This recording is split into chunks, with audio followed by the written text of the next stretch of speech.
Selamat datang di channel Ye Chen Ping Mania. Terima kasih kepada Tuan Rahim Awang dan Tuan Mohriduan yang sudah berlangganan di channel Ye Chen Ping Mania. Semoga dilancarkan rezekinya dan diberikan umur panjang yang penuh keberkahan. Terima kasih kepada semuanya yang sudah like dan subscribe. Semoga selalu diberikan kesehatan dan kesuksesan. Naga tak terkalahkan bab 7440 sampai bab 7441. Pada pagi hari tanggal 26 bulan 12 penanggalan lunar, keluarga Ye Chen mengemasi barang bawaan mereka lebih awal, siap menuju bandara untuk liburan langka. Xiao Changkun awalnya menyarankan untuk mengendarai culinannya ke bandara dan meninggalkannya di sana, karena mereka hanya akan pergi selama 5 hari 4 malam, dan dapat mengendarainya kembali setelah pulang. Dalam kata-katanya, hal ini memiliki keuntungan besar, tidak perlu naik taksi, terutama dengan begitu banyak barang bawaan, karena naik taksi akan sangat merepotkan. Ye Chen tahu betul bahwa sejak ayah mertuanya mendapatkan Rolls-Royce, dia akan mengendarainya bahkan untuk membeli sebungkus rokok, tidak pernah melewatkan kesempatan untuk memberitahu orang lain bahwa dia memilikinya. Ye Chen tidak melihat ada masalah dengan hal itu. Ayah mertuanya selalu seperti ini, dan memanjakannya sedikit bukanlah masalah. Namun menurut Xiao Churan, keinginan ayahnya untuk memamerkan culinan di saat seperti ini membuatnya merasa sedikit tidak nyaman. Lagi pula, culinan adalah hadiah dari Fei Kexin, yang diberikan demi Ye Chen, dan ayahnya yang mengendarainya hanya meminjam gengsi orang lain. Jadi, dia menyarankan, kenapa kita tidak naik taksi saja? Minivan akan lebih nyaman untuk kita berempat. Parkir di bandara mahal, hampir 200 yuan sehari tanpa batasan, yang jauh lebih mahal daripada naik taksi pulang pergi. Ditambah lagi, tempat parkir di sana tidak luas. Ayah, jika kamu memarkir mobil semahal itu di sana selama berhari-hari dan seseorang menggoresnya, tidakkah kamu akan merasa kecewa? Xiao Changkun memikirkannya dan setuju. Meninggalkan mobil senilai puluhan juta di bandara selama berhari-hari, jika seseorang yang dendam terhadap orang kaya menggaruknya, dia tidak akan punya air mata lagi untuk menangis. Jadi, dia terkekeh dan berkata, mereka bilang mendengarkan nasihat akan membuat Anda kenyang. Saya akan mengikuti ide putri saya. Xiao Churan mengeluarkan ponselnya dan memesan minivan 6 penumpang melalui aplikasi pemesanan kendaraan. Saat mobil tiba, keluarga beranggotakan 4 orang itu menyeret koper mereka ke gerbang komunitas dan menuju ke bandara. Tidak menyetir ke bandara sebenarnya menghemat satu kerepotan, berjalan kaki dari garasi parkir ke terminal. Pengemudi parkir langsung di area keberangkatan internasional dan dengan antusias membantu keluarga tersebut menurunkan barang bawaan mereka. Xiao Changkun, entah pamer atau menghela napas, berkata, "Wah, ini jauh lebih nyaman daripada mengendarai culinan. Kalau tidak, kita akan menyeret tas dari garasi parkir ke seberang jalan." Sang pengemudi tak dapat menahan senyum namun tak berkata apa-apa, membantu mereka mengangkat barang bawaan sebelum berkata dengan sopan, "Terima kasih telah menggunakan Dudurides."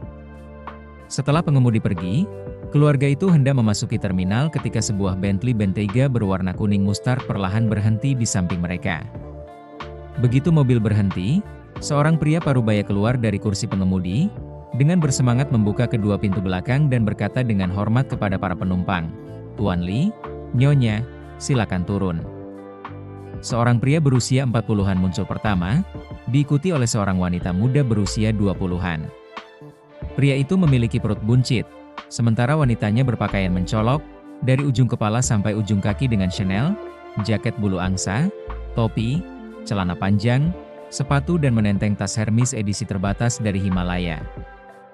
Terima kasih masih menyimak channel Ye Chen Ping Mania. Setelah mereka keluar, sopir itu mengambil 2 koper Louis Vuitton dari bagasi, menyerahkannya, dan berkata dengan hormat, "Tuan Li, semoga Anda dan Nyonya menikmati bulan madu yang menyenangkan." Pria itu, dengan tangan di saku, perut membusung, melihat sekeliling, menyadari banyak mata yang tertuju padanya karena dia baru saja keluar dari Bentley, termasuk Xiao Changkun dan M. Alan di dekatnya. Dia berkata dengan nada sombong, "Xiao Wang, bawa Bentaygaku ke dealer untuk perawatan. Pastikan mereka menggunakan oli mesin terbaik." Sopir itu mengangguk dan berkata dengan hormat, "Baik, Tuan Li, jangan khawatir, saya akan mengaturnya." Pria itu menambahkan, saat Anda menjemput kami, bawalah Alphard. Istri saya akan ingin berbelanja di Dubai setelah dari Maladewa, dan kami akan membawa banyak barang. Tidak masalah, Tuan Lee. Pengemudi itu mengangguk berulang kali. Pria itu tampak senang, suaranya yang keras menarik lebih banyak perhatian. Ia berkata kepada wanita muda di sampingnya, "Dulu, saya selalu menyewa jet pribadi. Kali ini, pesawat perusahaan penerbangan mereka sedang dalam perawatan di AS, jadi Anda harus puas dengan kelas utama." Wanita muda itu terkekeh malu-malu. "Oh, sayang, tidak apa-apa. Aku tidak takut sedikit kesulitan bersamamu. Satu-satunya penyesalanku adalah tidak mengenalmu selama masa-masa awal perjuanganmu, atau aku akan menderita bersamamu." Pria itu tertawa terbahak-bahak. "Wah, kamu istri yang baik sekali." Kata-kata itu sangat berarti bagiku. Ye Chen dan Xiao Churan tidak memperdulikan mereka berdua, tetapi Xiao Changkun memperhatikan lebih seksama. Mendengar pria itu menyombongkan diri, dia bergumam kepada M. Alan di sampingnya, "Cih, mengendarai Bentayga yang menyedihkan dan bertingkah sok hebat, sungguh memalukan." M. Alan bertanya, "Bukankah Bentley juga merek terkenal?" Xiao Changkun mencibir, "Tergantung dengan apa Anda membandingkannya. Melawan Mercedes atau BMW, itu adalah yang terbaik, tetapi melawan Rolls-Royce, itu bukan siapa-siapa." Disengaja atau tidak, suara Xiao Changkun agak keras, dan pria itu mendengarnya. Wajah lelaki itu langsung berubah gelap. Ia melotot ke arah Xiao Changkun dan mencibir, "Astaga, dunia ini penuh dengan berbagai macam hal. Naik taksi murahan dan mengejek Bentley milik orang lain? Kau pasti mengira dia punya culinan sialan."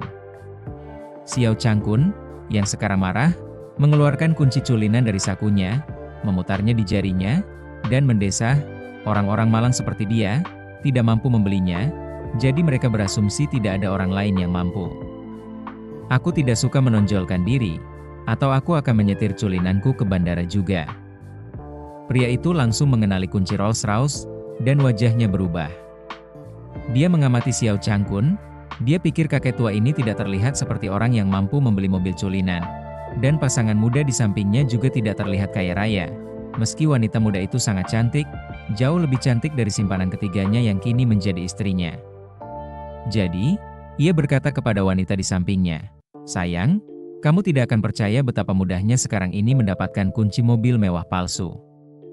Belanjakan beberapa pound sterling secara daring, dan kamu akan mendapatkan korek api yang bentuknya persis seperti itu. Pamerkan untuk dipamerkan, lalu nyalakan rokok secara pribadi." Xiao Changkun, geli sekaligus kesal, menghentikan tarian tusukan halus sebelumnya dan menyerahkan kuncinya, sambil berkata, "Ayo, tunjukkan padaku bagaimana benda ini menyala."